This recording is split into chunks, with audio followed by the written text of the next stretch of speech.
I'm Chani and welcome back to the Fashion Lab. I thought I'd introduce myself in this one.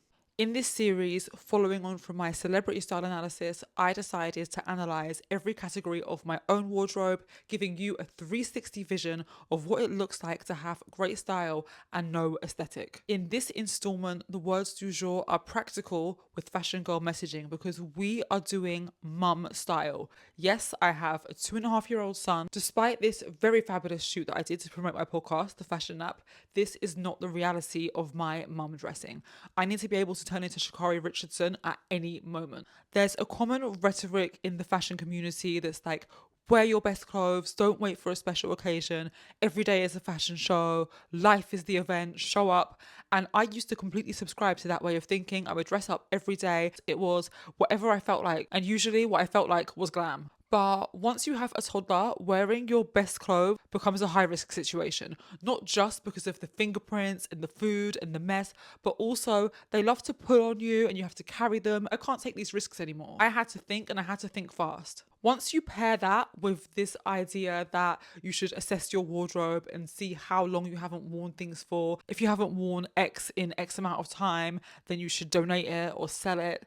I will be left with nothing because I don't go out. I don't go anywhere. But when you add all these factors together, what you get is a fashion crisis. With that said, where am I at now? How does it feel to be a fashion obsessed woman with a child? The first thing I had to do was reframe the narrative. I like to think of it as my model off-duty wardrobe. Doesn't that sound better? I started to look at the mothers who came before me, women that I admire, women that I think are super glamorous, and see how did they adapt their wardrobes. So I looked at Diana Ross, my queen, and just saw all these fabulous images of her carrying her babies and still looking like Diana Ross without being in a Bob Mackie gown. I looked at Diane von Furstenberg. Her documentary, Woman in Charge, is like my emotional support documentary when I'm just feeling burnt out and overwhelmed as a mum, because she still kept her essence, not just in here, but visually.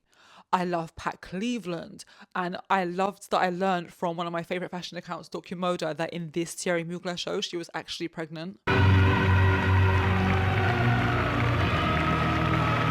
And more modern day icons, I was lucky enough to be pregnant at the same time as Rihanna, who single-handedly redefines what pregnancy and maternity fashion even was. So I was lucky I had really good style inspo while I was pregnant. However, I do think pregnancy dressing is really easy because maybe it's an unpopular opinion, but I think everything looks better with a bump. But even her postpartum style, she's really somebody that I look at when I want to be inspired. Also, Caroline Vreeland, because she is super, super, super glam. That was her whole brand, being this kind of 6-foot blonde glamazon, and now she has these two sons, but she always looks amazing. And what I love about her is she posts the super glamorous moments and she posts the behind the scenes moments where she's just doing normal stuff, but she still always has that je ne sais quoi in her outfits that lets you know a little bit about who she really is. Another favourite is Vashti. Vashti Kola has been somebody that's inspired my fashion since I was a teenager. So once I saw her become a mum and see how she still kept her personality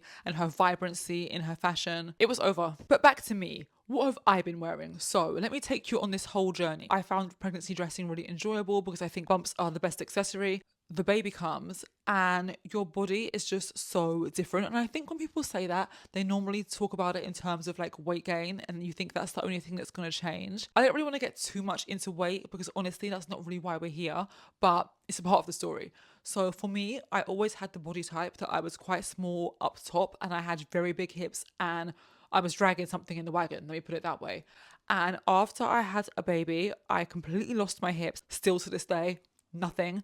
And I was breastfeeding for, I just finished 2.5 years, and I had these huge breasts that have now gone, by the way, so that's another change. So it was almost like the silhouette of everything that I owned fit like upside down because I was dressing to be bottom heavy and now I was super top heavy. So the first thing I did was kind of like get over the idea of dressing in a way that always showcases my figure and like is flattering or whatever. And I started to focus more on like color story and really letting the accessories do the heavy lifting. For my push present, I really couldn't choose something. I ended up saying to my boyfriend, could he just get me all new basics? I wanted trousers, skirts, t-shirts, jumpers, just everything that would fit properly so I could build a foundation for my new style. I was really like in the drawing board, like in the lab, like I'm gonna make a new style for myself that fits around my lifestyle, because I can't just be plain. Like I'm not a plain girl.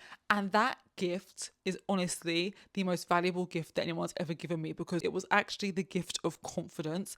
And confidence is really the key here. So when I gave birth, it was summer, it was really hot. So my kind of go-to was like a tight cropped t-shirt and a thin pair of like tailor's trousers, or I got really into like a column skirt, or I would do like an oversized t-shirt with a mini skirt. So I still had a short skirt on, but I had something big and baggy, and I didn't feel so like conscious of things riding up, and it was just like an easier way for me to style it. The point is finding a base that you feel comfortable in and then learning how to dress that up to suit your taste. Also, pro tip, if your kid is still buggy age, you can get away with a short mule like I had on in that picture. It is Vashti demonstrating that. But whether it's a tight base or an oversized base, a long base, a short base, I just got big into accessories. At that time, it was summer. I was not wearing makeup. I still don't really wear makeup. I wear it when I film like now, but 9 times out of 10, you're not going to see me with any makeup on my face. So sunglasses. Sunglasses were my makeup, and they still are. Sunglasses can be just as expressive as wearing a dramatic eye look, and I have them in droves. Sunglasses are probably one of the most important things in my current postpartum style. I grew up in that Paris, Lindsay, Britney era, so I know my way around a slogan t-shirt, and I still think to this day when somebody wears a very specific slogan t-shirt, it's always a moment in pop culture, and it can be a moment for you. I've always liked to wear a slogan t-shirt, but my slogan t-shirt wearing has skyrocketed since having a baby. It's just a really easy way to signal what you're thinking, feeling. You can also make it really fashion, like this one I got from the Campbell Addy exhibition. You can take a more tongue-in-cheek approach, the OGBFF classic, hot person at work. This fits because if you see somebody out with a child, you know that they are working hard. Here's one for when you're stressed, relax, God is in control.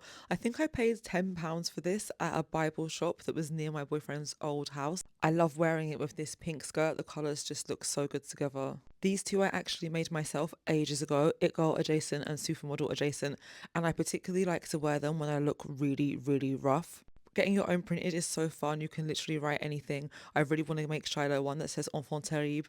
My agent and friends, Tori, I remember a couple of seasons ago at Fashion Week, she made one that said, I think it said Fashion Week is a sensory overload hellscape. Perfect. Another one by OGBFF. I don't think they intended it for this purpose, but Tits for Brains is the best breastfeeding t-shirt you could ever wear. And lastly, I got this one when I was pregnant. It says introverted but willing to discuss Rihanna's pregnancy. I got it from Weekday Zeitgeist. They actually do very funny t-shirts, but they've stopped shipping to the UK now. It's so annoying. I'm sure I have a few more, but you get the idea. And I really started wearing colour. Like I wear more colour now than I've ever worn in my life. I was really quite a monochromatic, like all black dresser prior to having a child. And now I love to pair different colour combos. I like a green with a purple. I like a pink with a green. I like a blue with a yellow. I think colour can really communicate how you're feeling and speak for you when maybe you're not wearing like the most avant-garde, high glam, head to toe look. Speaking of head to toe, the easiest way to make a statement with the least effort possible is to wear a long dress that is one all over print or colour. I have a thing for stripes, but here is a denim variation. As long as it's the same from the neck to the ankle, you are good. And in winter, the most important thing for me is a coat. Oh my God, I never realised the power of a coat until I had a child. In fact, all the things that I used to hate about wearing coats is everything I love about them now. I used to be like, oh, I hate winter.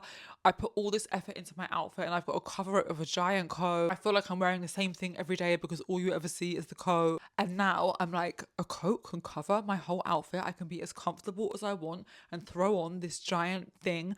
The longer, the better. And I look great and I look glamorous and I look done up, or whatever the vibe is for that day.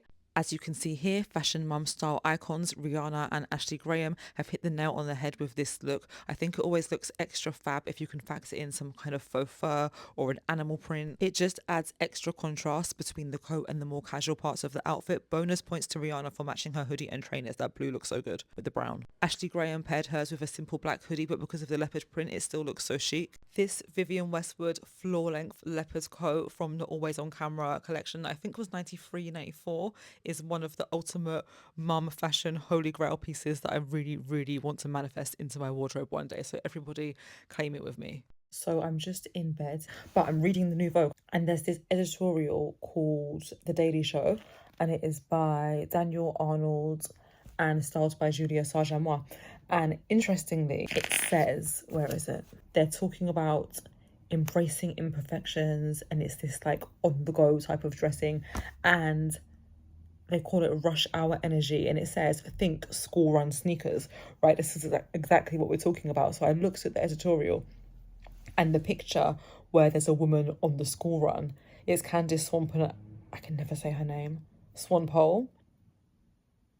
And she is wearing a full-length coat. I'm telling you, it's the full-length coat is what saves mum dressing. I told you, and now British Vogue is also telling you. And also, this is not Dior.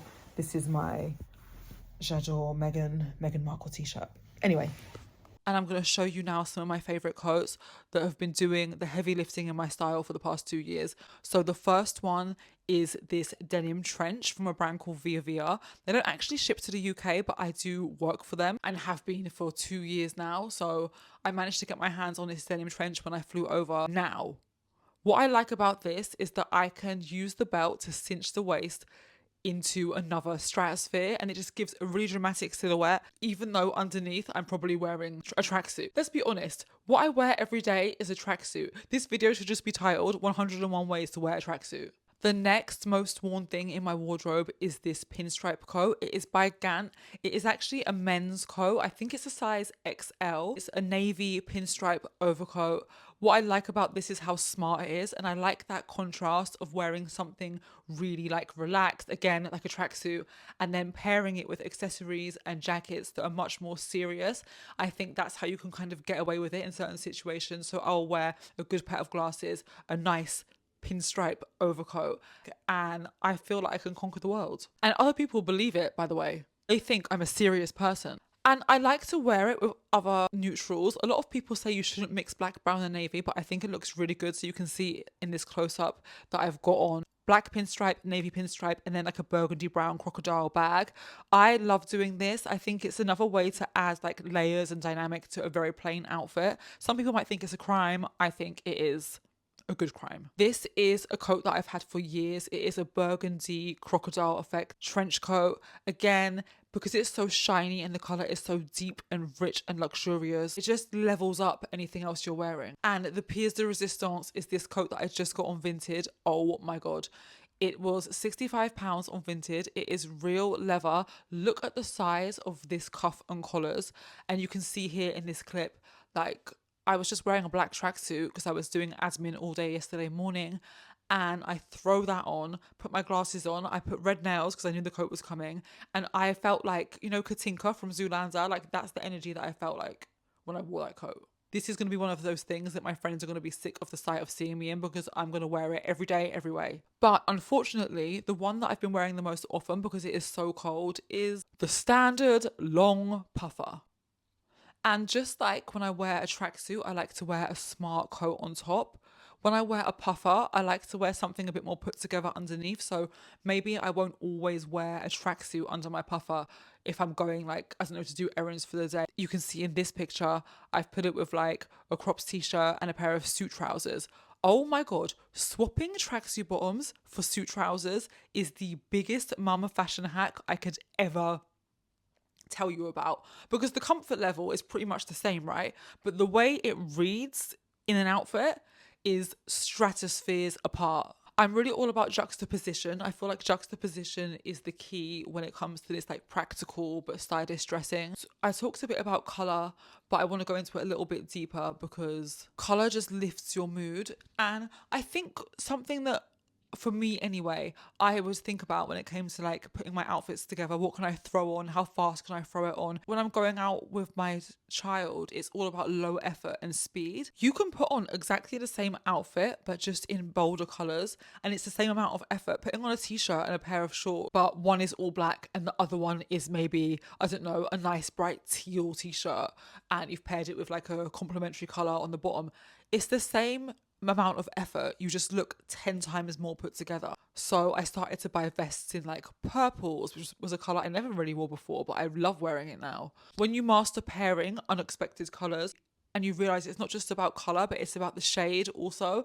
Once you kind of crack that, you can make your outfits look really expensive. And once you crack that, you've cracked life, honestly. Okay, a big one for me was shoes. Like, my boyfriend likes to remind me that when he met me, we've been together 6 years, I didn't own a pair of flat shoes, like, at all.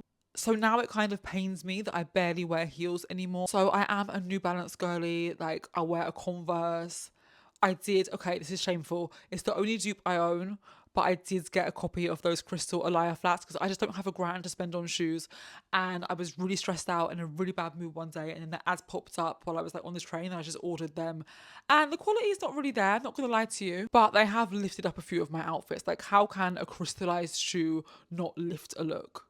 I also have these other flats by Bimba Ilola. And I think that is when sometimes trends can be beneficial because before the ballet flat boom, we weren't seeing that many options of like a practical and dressy shoe. But now we have so many more options of like an interesting and fun completely flat shoe that I can actually run around in. And let's talk about bags while we're talking about shoes, because people say it's a faux pas to match your shoes and your handbags. I personally love it. I think you know from my suits video that I would love that. I love things that are matchy matchy, but I think again, using the accessories as like the running thread through a very basic, loose fitting, comfortable outfit is a go-to technique that I use every day. And I always thought that as a mum, you would need to carry really big handbags. Like, I think you hear that a lot. You see a lot of edits of like the best mum bag, and they're always really big. And I guess the idea is that you can fit all of your stuff and all of your child's stuff in one bag. I hate when all of our stuff gets mixed together in the bag. I used to use my Telfar bag as like my mum bag. But what I started to do is just put all of my son's stuff in his own bag and hang it on the buggy, and then just carry like a small handbag or a medium handbag that just had my personal essentials. So I had them to hand, like my purse, my lip balm, my keys, whatever. But also, it's something that I can add to my outfit that's not big and in the way, but it still just gives me a sense of self expression. I really felt stifled by the whole bag thing, I'm not going to lie to you.